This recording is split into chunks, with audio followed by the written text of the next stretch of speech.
Welcome to the Genesis of the Doctor podcast, where we're taking a journey through the time and space of the history of Doctor Who. I'm Joy. And I'm Tris. And for today's episode, we will be talking about the 7th serial of Doctor Who, the Sensorites. Also, I noticed last time we said they were the 4th and 5th, but they were actually 5th and 6th. Because we just forgot we didn't watch the 4th one. That's right. It was 4th and 5th of what's available. Yeah.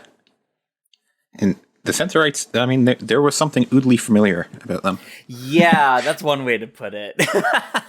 They did kind of make me think of Ood, but I gotta say, they were like really well designed in terms of like the costuming for like the headpieces. Yeah.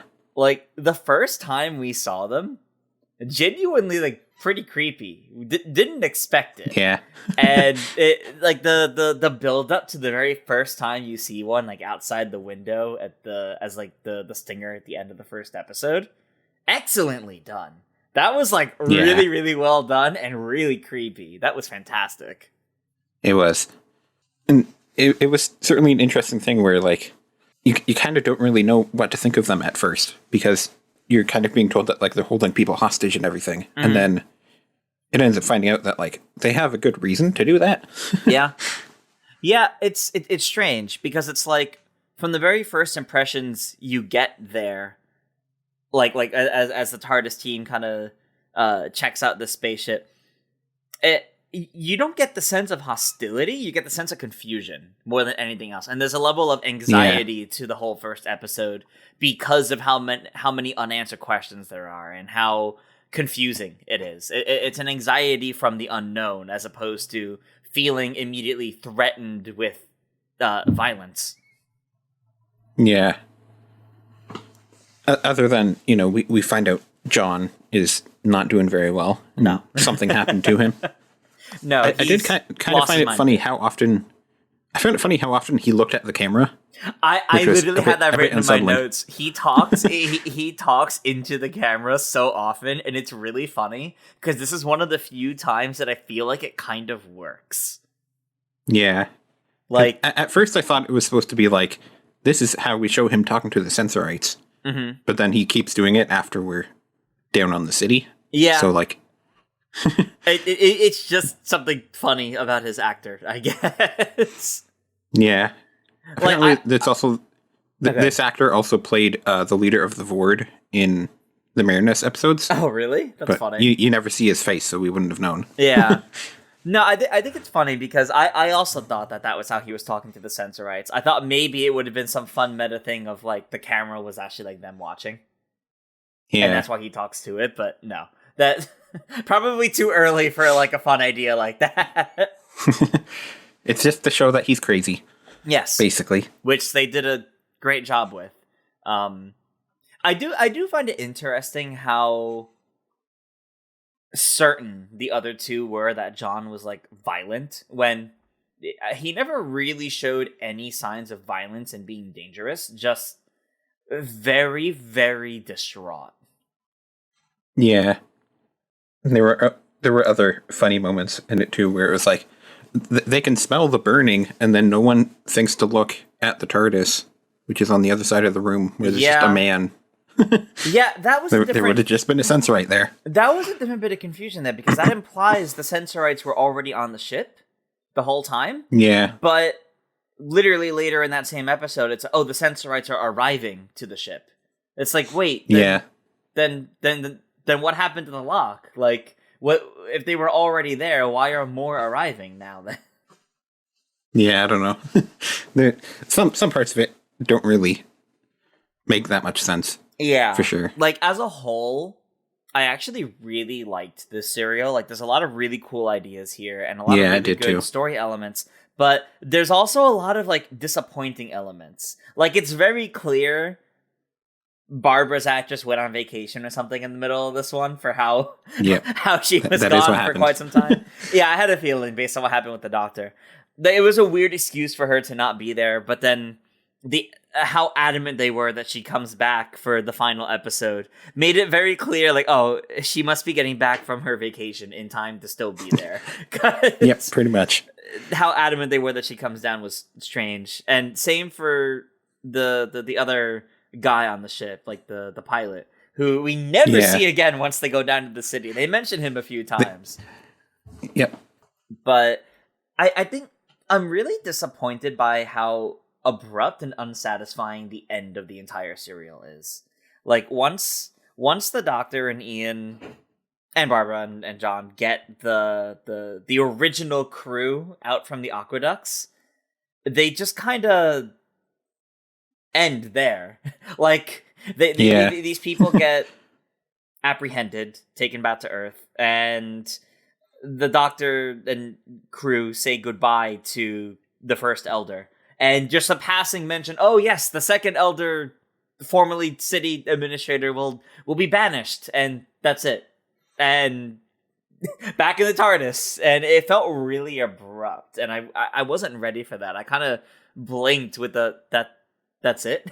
All this build up of this other Sensorite being comically evil to not even do anything with it in the end. I feel like they certainly could have used like another episode, or just like shift that part a bit earlier so you can have a bit more resolution. Mm-hmm.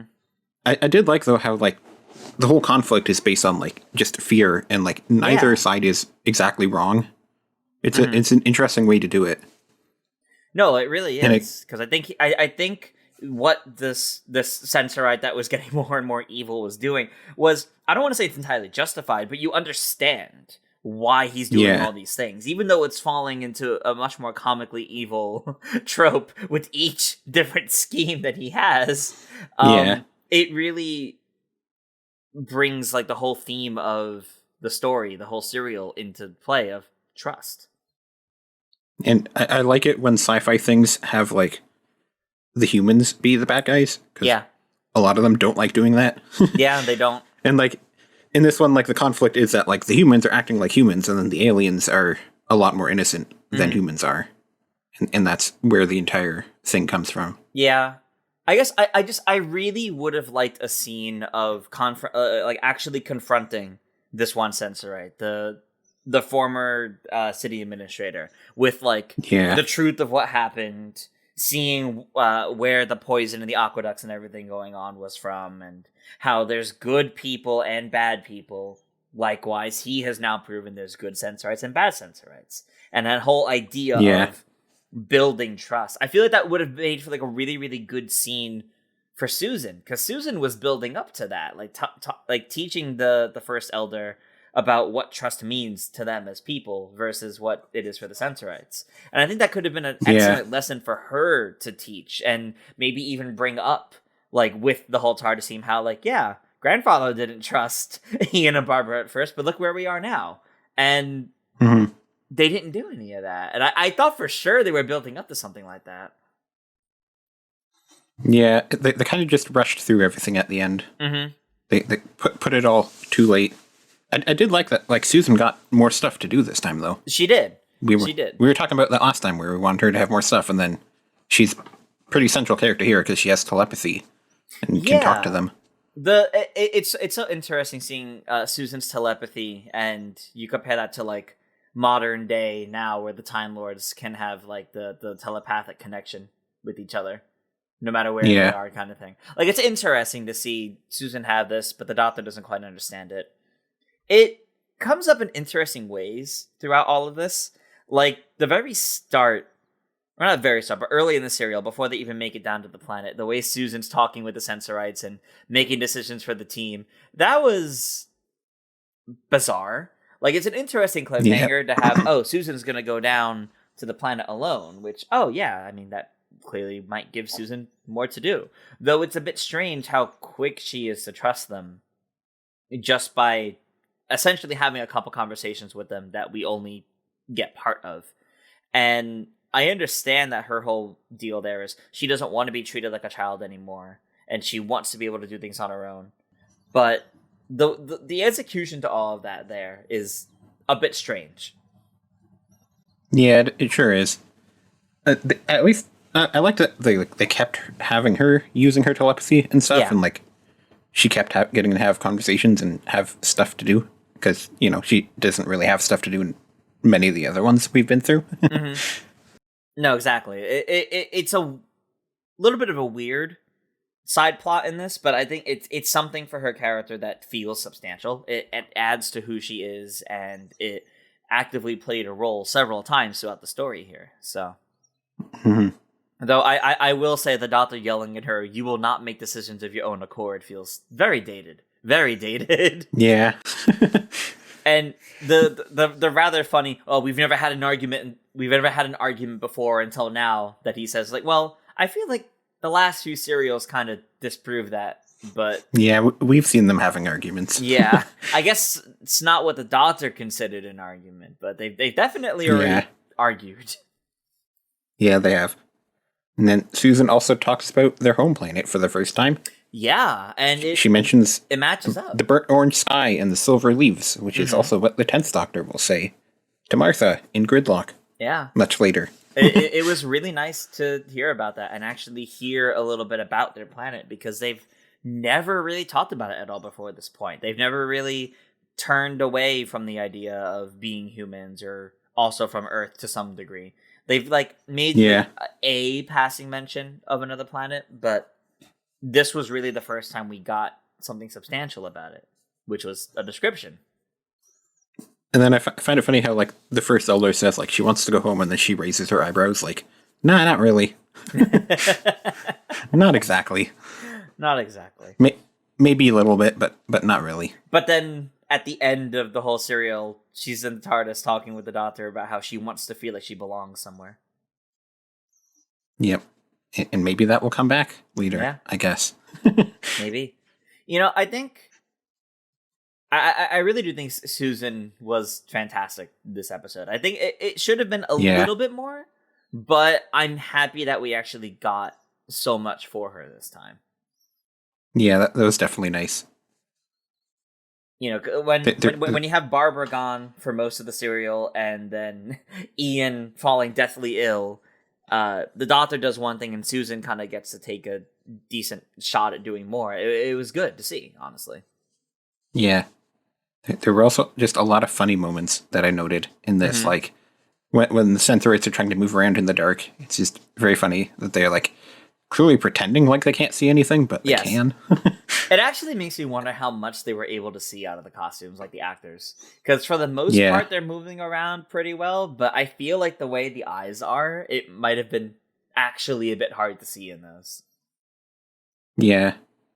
Then there was the city planner was I never thought to change clothes. That's a completely new concept to me. That was so funny.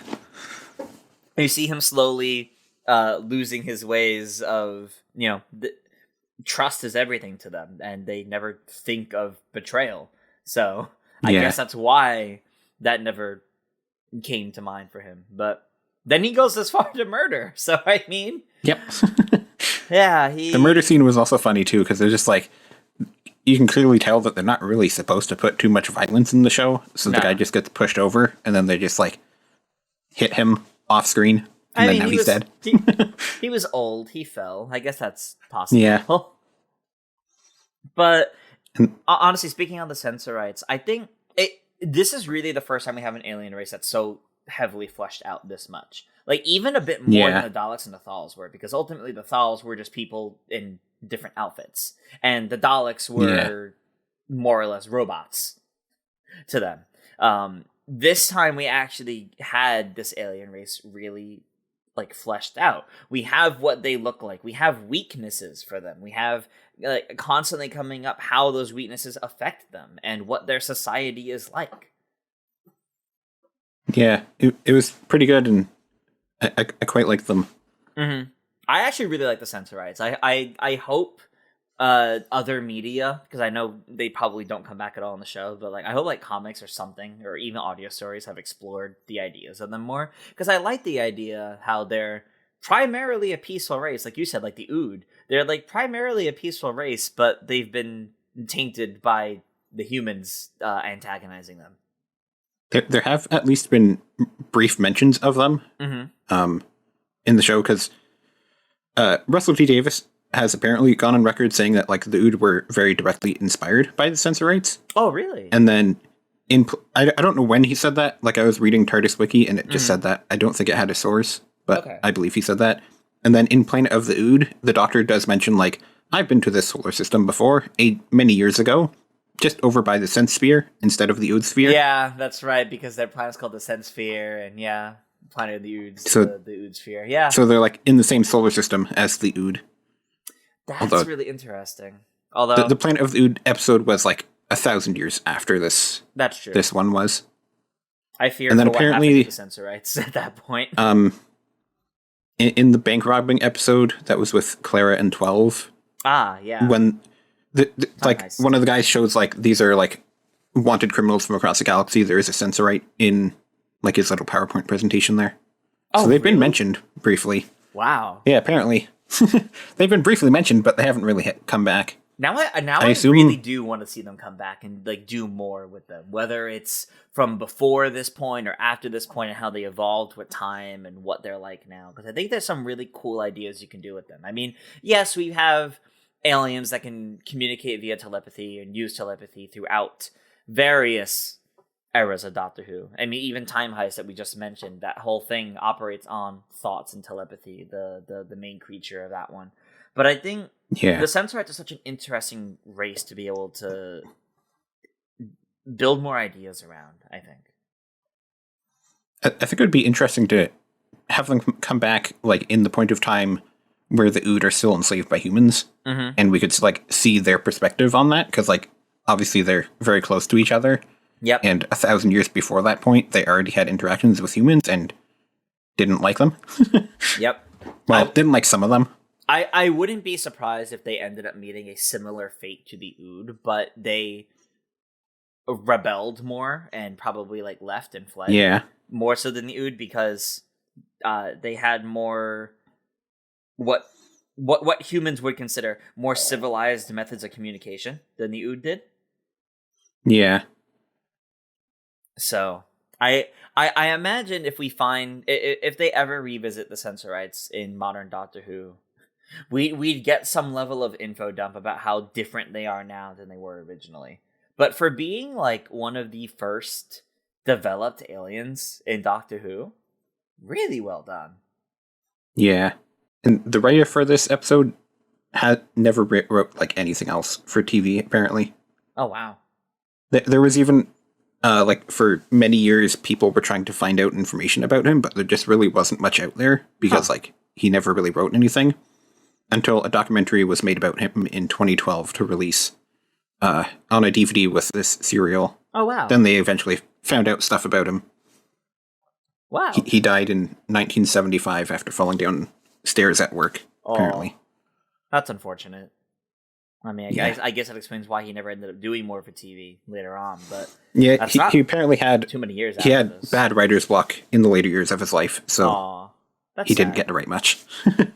That's sad. I mean, I think overall this is a really good serial. I think the ideas here were good, though I will say, like, looking back through all of my notes, the first half of the serial and the second half of the serial almost feel like different stories.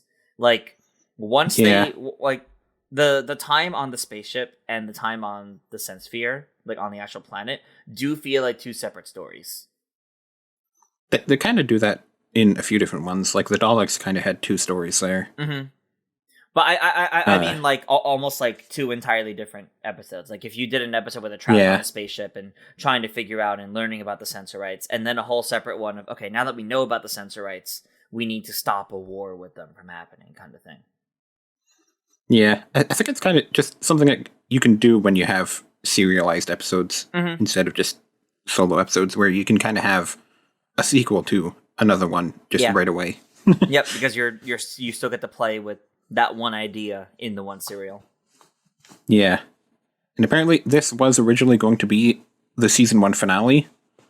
But then, it very much felt like it. It very much felt like it. Reign of Terror was supposed to be the first one in season 2, and then it just got pushed up because scheduling stuff was going around. Like, they only took like a month or two off between seasons because, you know, there were 42 episodes, so they were kind of just going the entire year. Yeah. So Reign of Terror just got pushed up into the end of season 1. Okay. Along the way. That makes sense. Yeah, even like the way this story played out felt like it was going to be like a finale. And I mean, they kind of had a cliffhanger at the end where the Doctor was saying, like, I'm just going to get rid of you, Ian. I'm just going to drop you off on the next planet. Yeah. That would have been a funny way to end a season. It really would have been. But you can't even tell if he's being sarcastic or honest with the way he's delivering it there. Because he and Ian have gotten close enough to the point where they're being sarcastic and, like, having some banter. Like, even in this one serial. So, yeah. To have the Doctor say this in the end feels like he's joking around. But his delivery on it also feels a bit too serious. Yeah. I feel like that kind of happens with the Doctor. Yeah, or the first seriously. Doctor here. Yeah, seriously. To talk a little bit about some of the other characters in this. I mean, John really is the other, like, named character in this that plays a big role that's really interesting. The way he is, because his mind was opened up and he's essentially gone crazy because of having his mind opened for too long. I liked his role here. I think, as weird as it sounds, I feel like he got resolved too easily. It was just drawn out. Yeah, kind of. It's just like very quickly, he goes from completely crazy to completely fine. Yep. Even if they're saying, like, this is a gradual thing, we're gradually making him work better, and just immediately happens. Yeah, like, even like what Carol was saying about it, they made it sound like they were going to have to be there longer than the Doctor and everyone else. But, no. Yeah. It was like an extra day, really. Mm-hmm. The water being the source of the poison, or like something with the water being the source of it, was also a bit too obvious from the get-go. There was a strange amount of emphasis put on the water from the moment it was introduced. And I found it funny how, like, the Sensorites never figured that out either. Yeah, exactly. Like, the Elders don't drink from the same water source as everyone else, and the Elders, coincidentally, have never gotten sick. We never... it's just a weird coincidence. They mentioned it's a matter, like, not everyone gets sick, though. It seems kind of random. So, like, I can understand taking a bit to figure out the water. But this has been happening for 10 years. Yeah. Like, you would think at some point you would figure that out. I mean, I guess they didn't, because it would then cast doubt into other Sensorites, which they were against doing. So... they didn't want to do that. Yeah. Though I will say, they did make it feel like the city administrator was behind it at first. They made it sound like he had a role in the poisoning. Like it was something that he knew about or was causing, but no. Turns out it was it was people stuck there for 10 years somehow. Yeah, you have to wonder how they survived, because, like, did they have food down there? Yeah, they don't really explain that. That felt out of They had water, nowhere. obviously. Yeah, they had water, but it felt really out of nowhere. That, turns out these people have actually been alive for the past 10 years. They didn't die on the ship. They have actually been here, in their minds, fighting a war against the Sensorites. And they're fighting a war by not going out and fighting them, but by staying in here and slowly but surely poisoning the water supply for 10 years. And... yeah. That felt really out of left field. Like, I know they mentioned before that they didn't know what happened to the 3 other humans. They presumed they died on the ship. But it felt like what they were building up to was the city administrator had let loose something in the aqueducts to hide that he was manufacturing hate against humans. That he was like create a situation that he can blame on the humans for why to hate them so much and ready his people against them for so many years.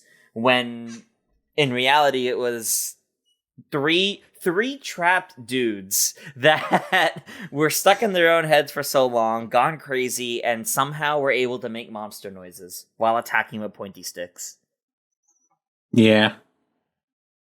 There's like a lot of parts that don't really make that much sense. Because, like, the Sensorites can communicate with humans when they're on a spaceship. Yep. But, like, they can't sense them underneath their city. Like, it's an interesting story to tell, but, it, there's a lot of plot holes that don't make that much sense. Yeah. Like, I almost feel like the better way to handle this because obviously this is a case of, yes, the humans are the bad ones, but I feel like rather than introducing those 3 humans, it could have been just the fact that having contact with the humans is what changed Sensorite society, and it's what made the city administrator start really getting evil, so to say, because while there weren't humans at the moment causing problems, it was the fact that they had caused problems that made him change his ways of just being the usual trustworthy, upstanding Sensorite. Yeah. And I feel like there could have been other explanations for, like, the sickness. It could have just been, like, one of the humans had a cold, and then, like, Sensorites never dealt with a cold before. Yep. And the doctor's just like, you just make this very simple medicine, and you're fine. Mm-hmm. And the way the doctor also found what the source of it was, I thought, before learning it was an intentional poison, I thought it was that there was... Because it seemed like it was, like, a plant that he found right near one of the pipes. So I thought, like, there's, like, some naturally occurring plant here that's, like, infecting the pipes or something that's, like, growing here.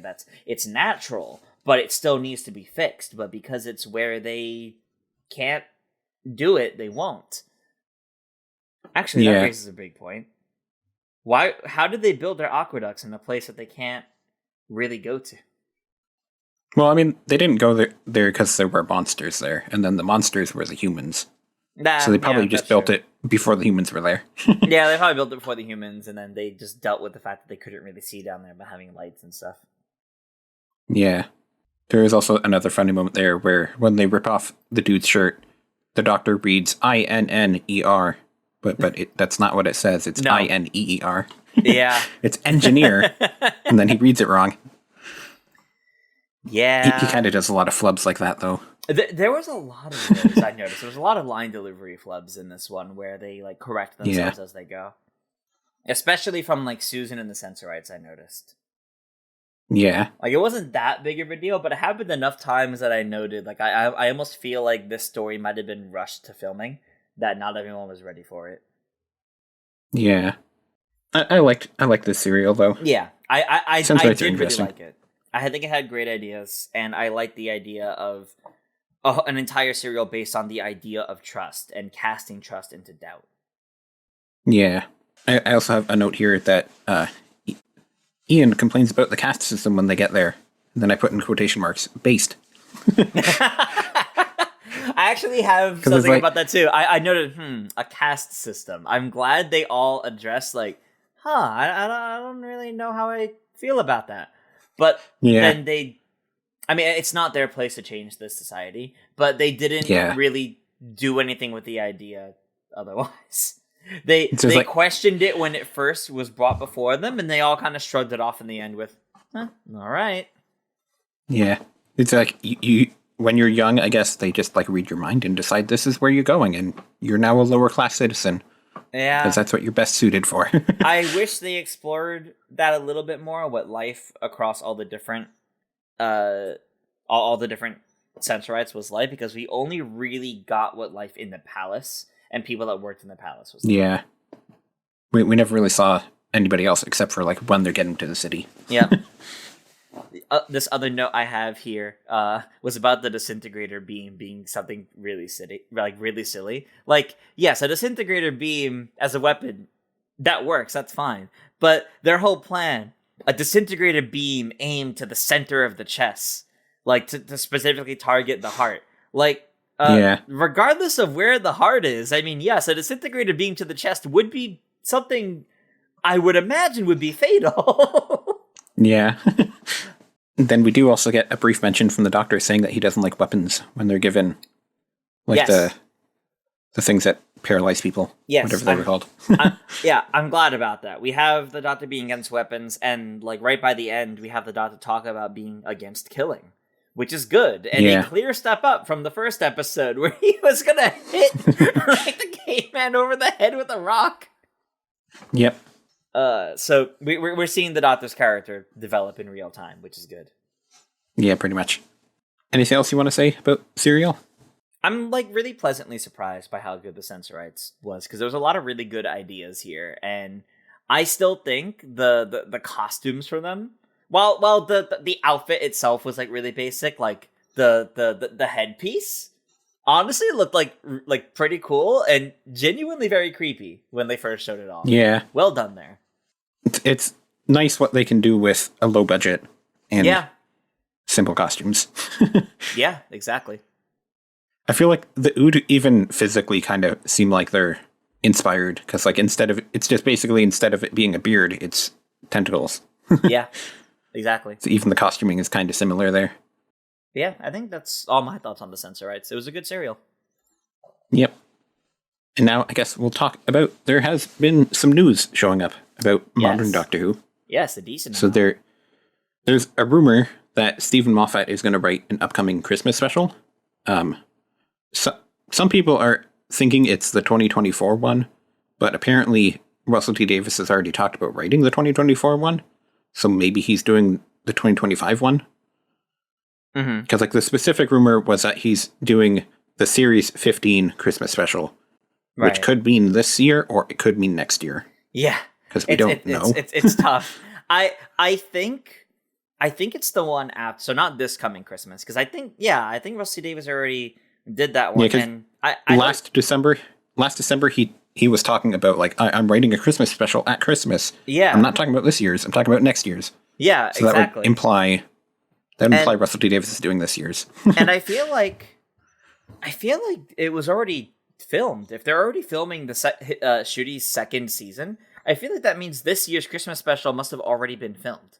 So I feel like I think the rumor was like someone put on their resume that they worked on it, so it might have already. Oh, okay. So this might be like it might have already been done anyways. Yeah, because they could have also filmed the Series 15 one for next year. Because they've been filming Series 15. Although that's true. I guess it's Season 2 is what they're calling it now. Yeah, which is it'll take a while to get used to. I think that's because of Disney Plus, but we'll get to that in a bit. I think Steven Moffat coming back in any form would be really interesting. Because I think some of Steven Moffat's best work was when he wasn't specifically the showrunner, but wrote stories for other showrunners. Because I think he played with other characters really, really well. Yeah, I think he excels when he's not doing a full season plot, personally. Yeah. I'm not the biggest fan of the idea of the writing team just being the exact same writing team that Russell T Davies had last time, though. Like I understand he's coming back, so it's obviously going to be similar to his first time on the show, but like I would like more new writers involved. Yeah, and I do. I guess theoretically we might have some, but like when the first two writers we're hearing about are him and Steven Moffat, who was already there last time, I would like to hear more about new writers, personally. I do agree. I would like to hear more about new writers and what they're doing to bring a new era of Doctor Who in. However, given that this rumor specifically is Steven Moffat coming to write a Christmas special, as opposed to Steven Moffat actually wrote the second half of this season. I think coming back to write for a special is something more to be celebrated rather than wary of, because I think a special is a worthy reason for someone to come back. Like, specials are when we look at, oh, they brought this character back. That's a huge deal. So I feel like, in the same manner, a well-respected writer who had a huge role in the series before coming back to write a special, I think that's a big deal. Personally, I think it's a big deal, and I think that's something good, as long as it's not, again, they turns out they came back and wrote half the season again, and it's all the same team as it was before. It's like, well, yeah, then I would be wary of it. I mean, I'm mostly just already not super behind the idea of Russell T Davies coming back. Like, I like him as a writer. I liked his first season or his first era of the show. Right. It's just like, the idea of Doctor Who going back to what it was 15 years ago is like not really what I want from Doctor Who. I want it to like always be changing and be something new every time. And like that's why I'm a bit hesitant about him coming back. We'll see how it goes. Like, I'm going to give him a chance. I'm just not totally sold on the concept yet. That's fair. I mean, I think I'm not worried about Russell T Davies lacking the ability of moving Doctor Who into a new era. Like, I don't think, at least from what little we've already seen and known, I don't think it's just going to feel exactly like his original era all over again. I think it'll feel. I think he'll still be able to make it feel new and different. Simply, as weird as this may sound, simply because he was able to do that the first time. The first time he was able to make it feel new and different while building off of the classics when reviving the show. Yeah, and I think he was brought back in because the BBC and now with the Disney deal, I think they want to essentially revive the show again. Although not quite in that terminology, of course. And I think they know he's good at being able to bring new ideas and refresh it. And I think that's what they want to bring specifically, rather than, hey, we need the viewing figures. Let's repeat your first 4 seasons. Like, I hope it's not that. Yeah. But I mean, people always talk about the viewing figures of Doctor Who. Like, I think the BBC understands that it always goes down over every Doctor. Because that's how it always works. Is the first season of a Doctor is always higher than the later ones. So I don't really think they ever... I don't think they were super concerned about viewing figures under Chibnall. Because it's just like, obviously they're going to go down, because it always does. Yeah, though... And they didn't... It's not like he had a second Doctor or anything, so they were probably just figuring, like, the viewing figures will go back up no matter who comes in. Yeah, Chibnall's era was plagued by many other things, though, including the pandemic affecting things. And a lot more verbal backlash directed at the BBC and the entire team than they were probably used to. So I wouldn't be surprised if internally they were looking at it differently, as unfortunate as that is. I mean, we know basically what happened was Russell D. Davies wanted to go write the 60th anniversary special. Yep. And then that somehow devolved into him becoming the showrunner. So they probably were like, hey, you want the show in general? We'll just give you the whole show if you want it. Mm. But, I mean, Russell T. Davies and Steven Moffat have gone on to do a lot of other things after Doctor Who. So I'm hoping we really see elements of like what they've learned since doing Doctor Who. And I think from the 60th anniversary and as well as Church on Ruby Road, I'm very optimistic towards it. So if Steven Moffat is indeed coming back, if Steven Moffat is indeed coming back for a special, I think that's something I would look forward to, though like you, I would be cautious on it just because I don't want it to mean we're getting a hint of who's going to take over after RTD. Yeah. It's also weird that he's writing a Christmas special too. Because like that has always been handled by the showrunner. So it's interesting. I do think though that Steven Moffat's Christmas specials might be the ones most critically acclaimed. Yeah, I guess that's true. So that might be a case of if you take RTD, who wrote what are some rather the critically acclaimed like whole seasons of him showrunning, and you take Steven Moffat's Christmas specials, which are rather acclaimed, very focused, specific special episodes, that might make for like a really solid year of Doctor Who in terms of like numbers to the BBC. Yeah. And I guess kind of just since they were doing 2 seasons at once, Russell T. Davies is probably like, hey, you just want to do this one for me? That's true. That could be him calling in a personal favor on that. Yeah. We also have to keep in mind, too, though, of the idea of spin-offs. We know RTD wants to create other Doctor Who spin-offs, and it's entirely possible he's not directly show-running every single one of those as heavy-handedly. Yeah, it's true. On topic of them doing 2 seasons, we also know when the first season's coming out. Yes, finally. And I'm very excited about it. May 11th, midnight UK time. So it'll be like the 10th, 7 p.m. on our time. Yep. 7 p.m. And there's going to be 2 Pacific episodes. Time, 7 p.m. Pacific time, 10 p.m. Eastern time, and all throughout Europe, very late into the night. Yeah. And there'll be a 2-episode premiere, which I don't know if they've done that before. I don't think they have done that before. It makes me wonder if it's going to be a 2-parter. Yeah. Will it be a 2-parter, or will it be just 2 separate episodes? I feel like it's going to be 2 separate episodes that lead directly into each other. Yeah. Kind of like the anniversary, like the 60th anniversaries were. They weren't technically multi-parters, but they did directly lead into each other. Yeah. I think it'll be like that. The last time we had a season opener be a multi-parter, not counting not counting Flux all being multi-parts, was season 12 with Spyfall, part 1 and part 2. But those still had a week in between them. So they did not release both at the same time. I feel like it might just be 2 episodes just because like it's a streaming release. Yeah. So they probably just wanted to be like, get it out there a bit faster. I do think it's... And have a bigger premiere. I think everything with this is the Disney influence, right? I mean... Yeah. Disney Plus, like, let's take a recent Disney Plus show I watched. Percy Jackson. The Percy Jackson series. That also debuted with 2 episodes right away. Yeah. So I think that is just something Disney Plus looks to do with the streaming services.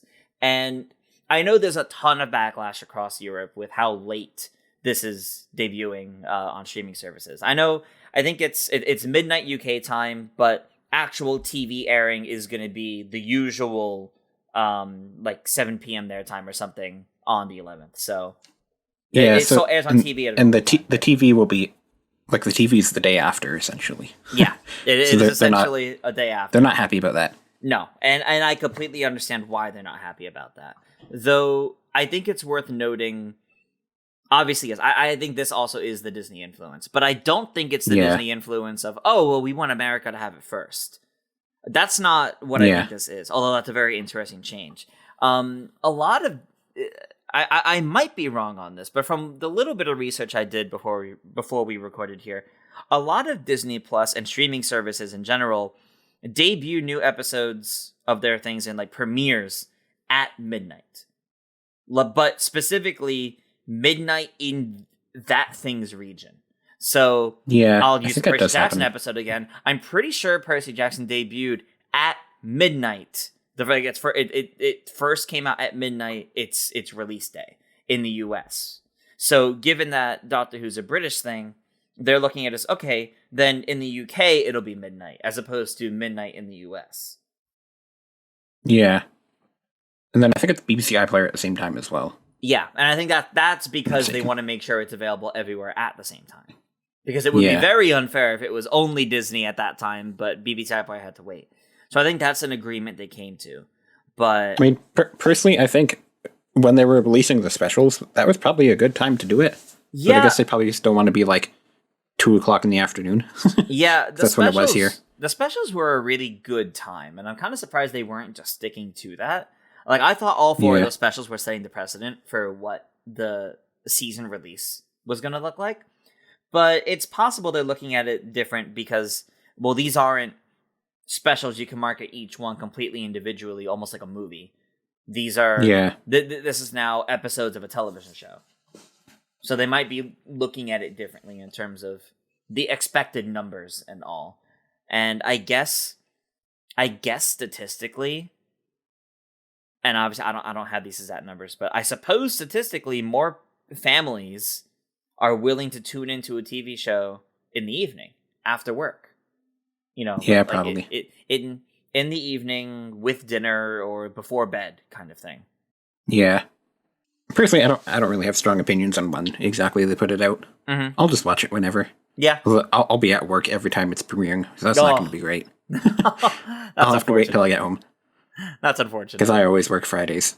Yeah, I think personally, I mean, as someone that lives in New York, I mean, I'm happy with it. I get to have a Doctor Who Friday night. Hell yeah. But I completely understand why other people across the world are upset at this, because it means they either have to stay up really late to watch a new episode of Doctor Who, or watch it at the first available opportunity the next day, which, depending on when people work, depending on what schedules are like, that may not be easy to do. And to have this change after decades of a different kind of accessibility with all of this, I could definitely see why people are frustrated about it.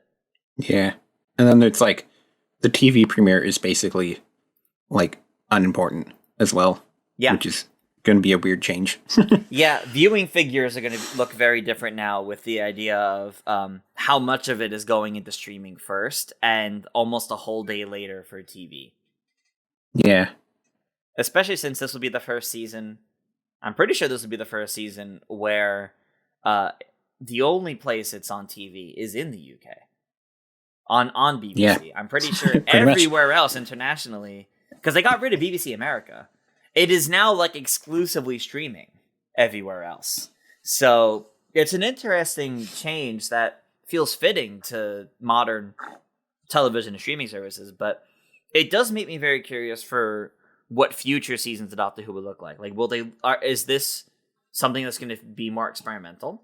Or is this going to be just the norm, where no matter what the public outcry is, this is just going to be what it's like for seasons like 15 and 16 and so on and so forth? I mean, apparently Russell D. Davies was liking replies to his Instagram post saying that they didn't like it. So, like, I feel like it's probably mostly just Disney's choice. Yeah. It seems like Russell D. Davies understands. Yeah. It seems like he understands the issues that people have, but it's just like Disney probably wants it before it's out on TV. That's probably all it boils down to. Yep. It's probably Disney wanting it early, and it's probably Disney doing their usual, okay, well, we'll premiere it at midnight in its region. And it's probably all above RTD's head, and at this point he just has to go along with the marketing for it, because he may be the showrunner of Doctor Who. That doesn't mean he has full creative control of all the business side of Doctor Who. I mean, Disney put that money in, and it's still owned by the BBC.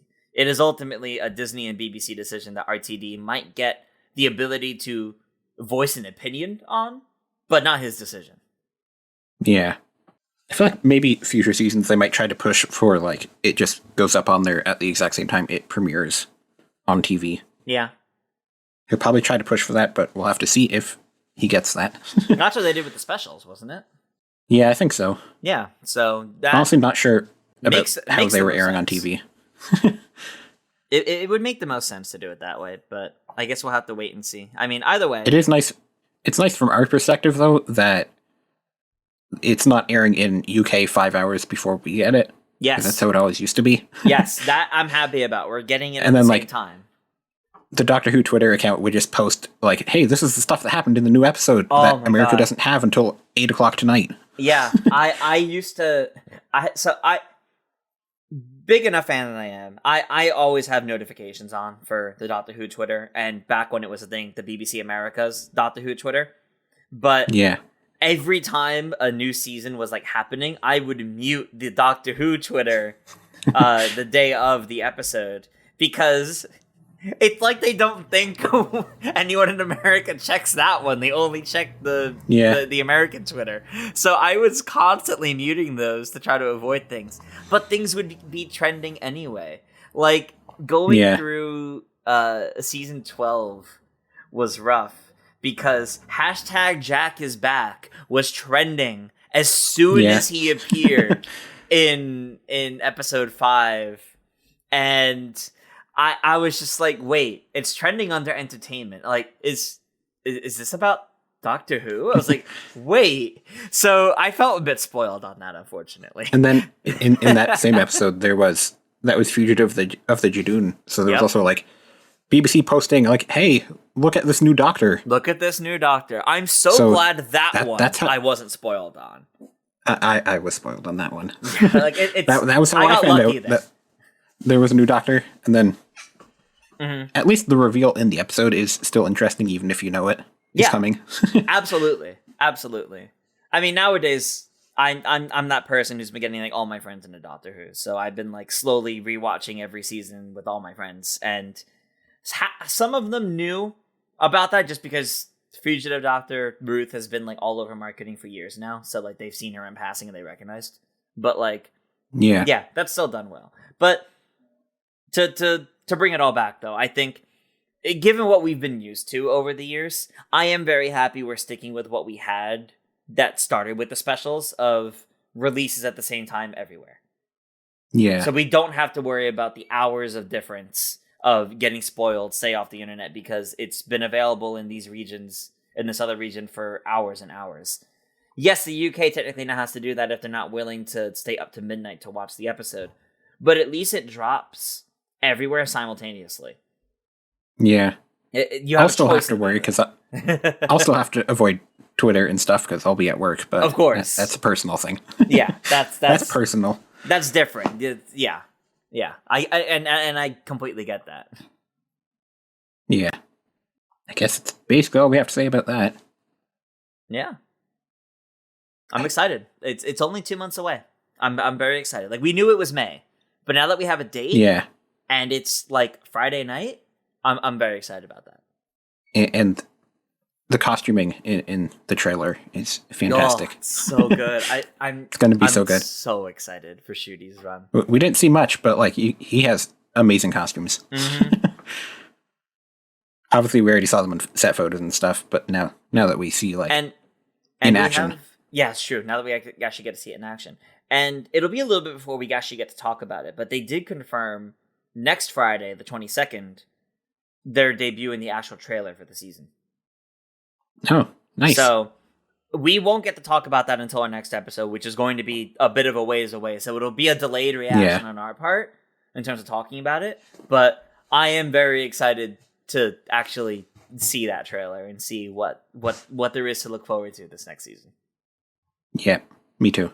That's a good segue to talk about our next episode, I suppose. It's true. So our next episode, we will be watching The Reign of Terror, which is 6 episodes long.